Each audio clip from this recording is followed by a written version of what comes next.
सरकारी स्कूल में टीचर हूँ, क्योंकि हम उस विद्यालय में जाते नहीं, हम उस विद्यालय का माहौल जाकर के नहीं देखते। आज एक हमासा सम्मान समारोह है। मेरा कहने का उद्देश्य है कि जब तक ग्राम वासियों का और जो स्कूल के टीचर हैं उनका सामंजस्य स्थापित नहीं होगा, जब तक उनकी बातचीत प्रारंभ नहीं होगी, तब तक विद्यालय में भेजने का जो भरोसा आम जो हमारे अभिभावक का होता है वो नहीं होगा। इसलिए सबसे ज्यादा जरूरी है कि हम समय समय पर विद्यालय विकास समिति की मीटिंग करें। सबसे ज्यादा जरूरी है कि हमारा सरकारी विद्यालय है वो कैसे मजबूत बने, उसकी चिंता हम करें। सबसे ज्यादा जरूरत है कि विद्यालय में अगर कोई कुर्सी टेबल की जरूरत है तो हम चिंता करें कि हम गांव में भंडारा करते हैं, हम गांव में खुद के घर में सवामणी करते हैं, धार्मिक आयोजन करते हैं बड़े बड़े, और कंवरपुरा में तो इतने भंडारे इतने कार्यक्रम होते हैं कि मैं तो साल में कम से कम 10-15 बार तो धार्मिक आयोजनों में आता हूँ। लेकिन मैं कंवरपुरा में खड़ा हूँ इसलिए इस बात को बोल रहा हूँ कि हम थोड़ा बहुत ध्यान रखें कि हमारा गांव का विद्यालय है।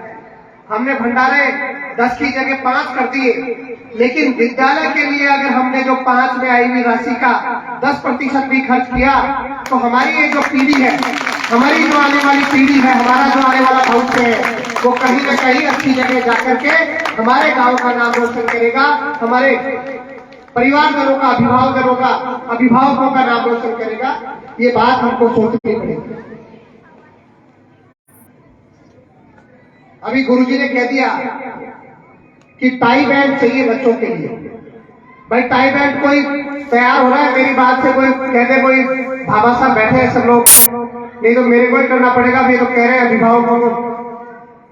उमराव जी बैठे हैं, उमराव जी कर दो नहीं, मेरे आदेश कांडी मानो नहीं मानो, मैं पहले खुआ देता हूँ, लेकिन पहले बोल के मानो ना तो उमराव की टाई बैंड की व्यवस्था बच्चों के लिए करेंगे। बहुत अच्छी बात है ये बात, इसलिए क्योंकि मुझे जो जरूरत लगती है वो विषय की लगती है, और विषय है कि हमारे बच्चों का वार्षिक उत्सव का कार्यक्रम है, भामाशाहों का सम्मान समारोह है, पूर्व विद्यार्थियों का मिलन है।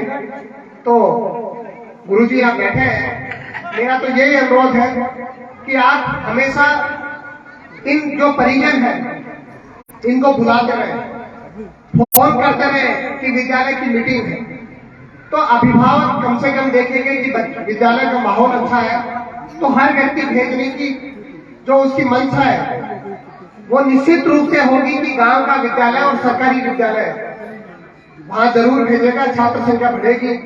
ये बहुत जरूरत की बात है। सब किसान परिवारों के लोग हैं, और इस बार तो किसानों के साथ ऐसी अन्याय हुई है कि पहले बरसात आ गई, खेतों में बढ़िया सरसों लग गई, बढ़िया जौ लग गया, तारामीरा बढ़िया हो गया, चना बढ़िया लग गया। अब सर्दी की मार ऐसी हो गई कि बहुत बुरा हाल हो गया। 80-90% से ज्यादा खराबा है।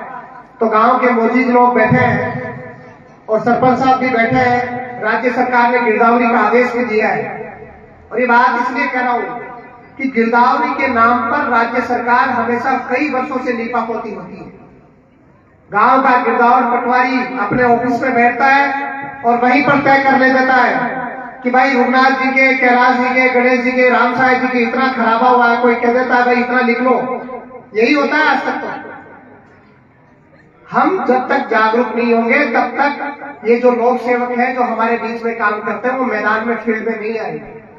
आप धरना दो गांव में बैठ करके कि भाई वो गिरदावरी करने कम से कम खेत में तो जाए।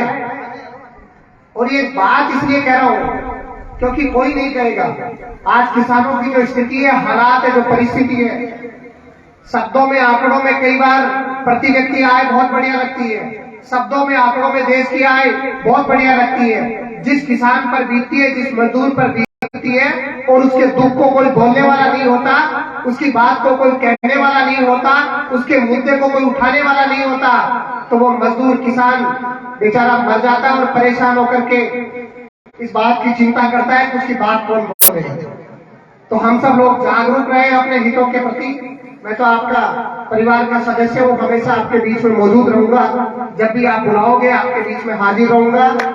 आप सब लोगों ने मुझे बुलाया, मान सम्मान दिया, आशीर्वाद दिया, बहुत बहुत धन्यवाद। जय हिंद, जय भारत, राम राम। उमराव जी